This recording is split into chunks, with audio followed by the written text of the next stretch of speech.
বিশ্বের চোখে এক রহস্যময় ছায়া, যার নাম মোসাদ। মধ্যপ্রাচ্যে শক্তিশালী প্রভাব বিস্তার ও গোপন অপারেশনের সঙ্গে যুক্ত এই সংস্থার কার্যক্রম সব সময়ই রহস্যের আড়ালে। এমনকি উপসাগরীয় দেশগুলোতে ইসরায়েলি আধিপত্য বিস্তারে সংস্থাটির বড় ভূমিকা রয়েছে। তেল আবিবের জন্য হুমকি বিবেচিত সংগঠনের শীর্ষ নেতাদের টার্গেট করে গোপন মিশন পরিচালনা করে মোসাদ। টার্গেট কিলিং, হত্যা ও অপহরণ, এসব অভিযোগের কেন্দ্রেও রয়েছে এই সংস্থাটি। তবে প্রশ্ন হলো, কিভাবে এত গোপনে কার্যক্রম চালায় মোসাদ? বিস্তারিত আরিফ হাসানের প্রতিবেদনে। অচেনা মুখ, রহস্যে ভরা ব্যক্তিত্ব রাতের অন্ধকারে হঠাৎ মিলিয়ে যায়। কেউ জানে না কে তারা, কোথা থেকে আসে বা কোথায় মিলিয়ে যায়। ঘটনার পর আন্তর্জাতিক শিরোনামে উঠে আসে একটি নাম, মোসাদ। ইসরায়েলের গোয়েন্দা সংস্থা মোসাদকে ঘিরে রহস্যের শেষ নেই।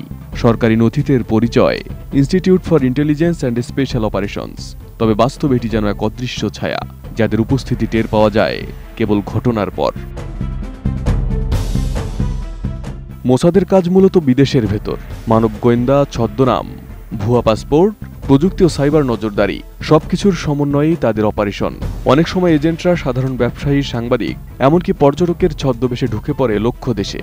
আর একবার ঢুকে পড়লে তাদের কাজ শুধু তথ্য সংগ্রহ নয়, কখনো কখনো পরিকল্পিত হত্যা কিংবা অপহরণ পর্যন্ত করায়। RICL TMX, যুগের পর যুগ স্থাপনা থাকে মজবুত। ইতিহাসে মোসাদকে ঘিরে অভিযোগ অনেক।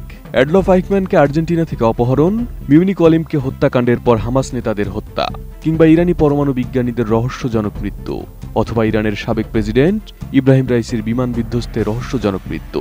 প্রতিটি কেসেই ছায়ার মতো ঘুরে বেরিয়েছে মোসাদের নাম। গত কয়েক বছরে ইরানের উচ্চপদস্থ সেনা কর্মকর্তা ও বিপ্লবী গার্ড কর্নেলদের হত্যায় মোসাদের সম্পৃক্ততার অভিযোগ তুলেছে তেহরান। হামাসের শীর্ষ নেতাদের একের পর এক টার্গেটেড কিলিং, কেউ গাড়িতে, কেউ নিরাপদ ঘাঁটিতে। সবকিছুর পেছনে ইসরায়েলি গোয়েন্দা তৎপরতা স্পষ্ট। এছাড়াও লেবানন ও সিরিয়ায় হিজবুল্লাহ কমান্ডারদের রহস্যময় মৃত্যুর ঘটনায় সন্দেহের তীর মোসাদের দিকেই ঘুরে যায়। প্রতিটি অপারেশনই এক জটিল পরিকল্পনা, নিখুঁত সময় জ্ঞান এবং তথ্যের অসাধারণ নেটওয়ার্ক কাজ করে, কিন্তু প্রকাশ্যে দায় স্বীকার করে না কেউই। মোসাদের কার্যক্রমকে বলা হয় সাইলেন্ট ওয়েভ, যা দেখা যায় না কিন্তু আঘাত হানে প্রবল শক্তিতে। মোসাদের কৌশলকে 3 ভাগে ভাগ করা যায়। প্রথমত, লোকজনকে টার্গেট করা, গুপ্তচর নিয়োগ এবং প্রযুক্তিগত নজরদারি। দ্বিতীয়ত, ছদ্মপরিচয় তৈরি, নিরাপদ ঘাঁটি এবং আন্তর্জাতিক যোগাযোগ নেটওয়ার্ক। তৃতীয়ত, লক্ষ্যভেদী হামলা বা অপারেশন, যেখানে গতি আর গোপনীয়তাই প্রধান অস্ত্র। মোসাদকে ঘিরে যতটুকু জানা যায় তার চেয়ে অনেক বেশি অজানা রয়ে যায়। মোসাদের কার্যক্রম যেন এক অক্ষরহীন উপন্যাস, যেখানে প্রতিটি পৃষ্ঠা রহস্যে ঢাকা।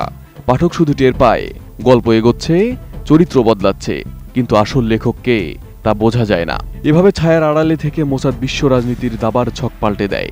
মধ্যপ্রাচ্যে ইসরায়েলি আধিপত্যকে নিয়ে গেছে সর্বোচ্চ পর্যায়ে।